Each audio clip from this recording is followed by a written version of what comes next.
Ball. Threefer Madness, question 1, please. Are you on goofball pills or something? 100%. Dave, you said the OKC series was over. What about the Pacers and Knicks? I said it earlier. I'll say it again. This series is over. It's over. Now, look, I will, if I'm being honest, if you told me one of these series was going to, one of these teams down 3-1 was going to come back, admittedly, I would say the Knicks, just because I don't think the Pacers are as good as the Thunder. Thunder did lose by 170 points to Minnesota in Game 3, but yeah, I don't see the Knicks. They're not winning. They're not winning 3 straight against the Pacers. Not with now 2 of 3 are in New York. And by the way, this could go 6. Hell, this could go 7, but the Pacers have showed me enough. I don't think the Pacers are monumentally better than the Knicks. I think that's a lot closer than the Thunder and the Timberwolves. I do. But I think we're looking at OKC Pacers, and I'm here for it, friends. Question 2, please. Question 2. Sean Charania said yesterday, this could be one of the craziest postseasons ever. Will the Kings be a factor? Now, questions 2 and 3 are going to tie together here a little bit, and I'll let you know that when Chris asks question 3. Are the Kings going to be a factor? I think they will to a point.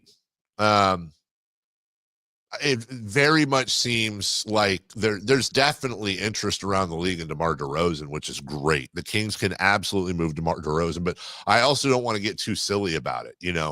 They don't have to get off of DeRozan's contract or what.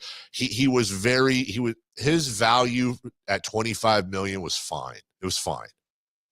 I don't want to see them just trade DeRozan for pennies on the dollar just to do it. If you can grab some picks out of it, if you can grab a young player or 2 out of it, great. Awesome. Do it. But I don't want to see you do it just to do it. I don't want to see them. So if Sacramento ends up and Scott Perry, if they're just kind of, because they really haven't said anything, it seems to be that they're thinking retool, not rebuild, and certainly not reload. And by the way, I was thinking about this yesterday. I'm glad I just triggered that in my memory. We really need to stop using rebuild as an option for the Sacramento Kings. And I'm one of the biggest culprits. And I'm here to tell you right now, I apologize. I do. I apologize publicly for ever saying the Kings should rebuild. Ever. I'm not joking. Because the Kings have never built. What are we saying? Rebuild. Rebuild. For example, if a house burns down in a fire, you rebuild it. If you've got a great, like the Golden State Warriors, they won all those championships. They need to rebuild a championship team.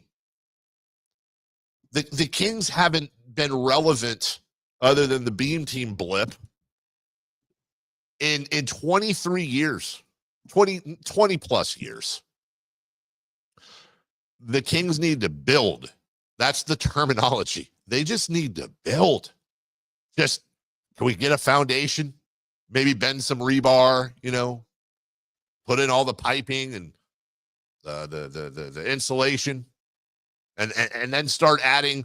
The problem is, imagine like a dirt field, like a plot for a house. And imagine building up like the walls, the frame and the roof and painting. And it looks amazing. It looks good from the outside. And then you open the door and it's still it's still dirt on the inside. They didn't do anything else. They literally just built the shell of the house. And then you You go inside and we didn't lay a foundation. We didn't put any plumbing in. There's no electricity. There's no fiber optic internet. That's what the Kings have been doing. You got to build first. So will the Kings be involved? I think so. But are they going to go for the nuclear option? Are they going to move a guy like Sabonis? I don't think so, but that remains to be seen. Number 3, please. Question 3. If OKC wins the title, will that set off copycats around the league? I'm going to say something, and maybe I'll use part of the next segment to I'm about to say something that is massive hyperbole, but also is incredibly 100% correct. In fact, what is this? 7:23, Wednesday, May 28th.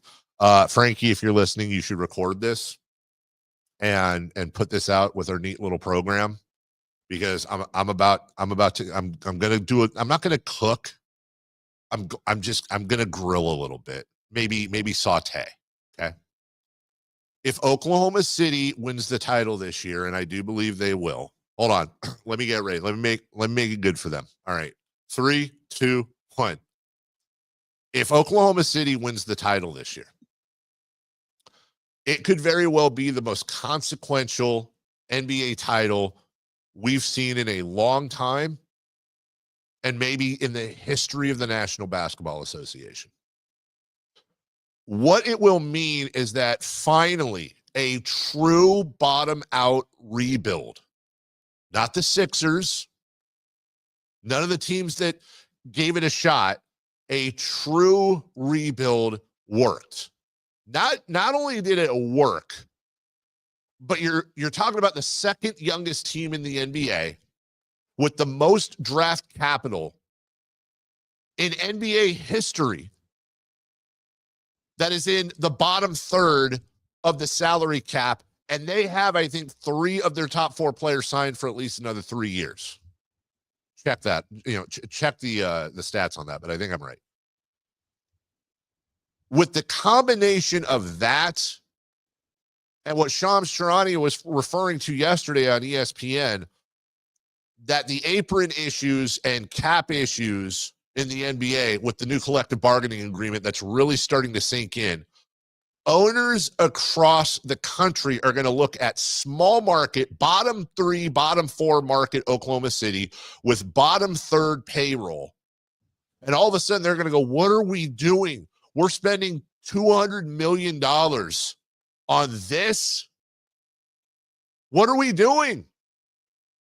We want to do what this guy's doing.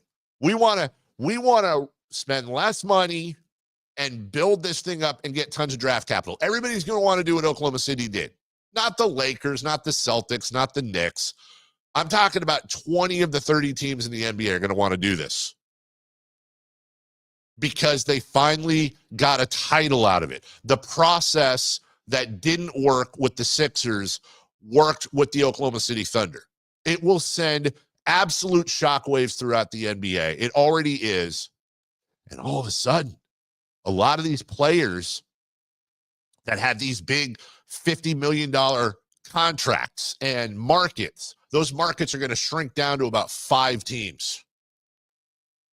You're going to have Miami, Boston, the Lakers, the Warriors, the Clippers, maybe the Knicks, 5 to 6 teams, maybe 7, that are the only ones that are going to go for these aging players making $50 million a year.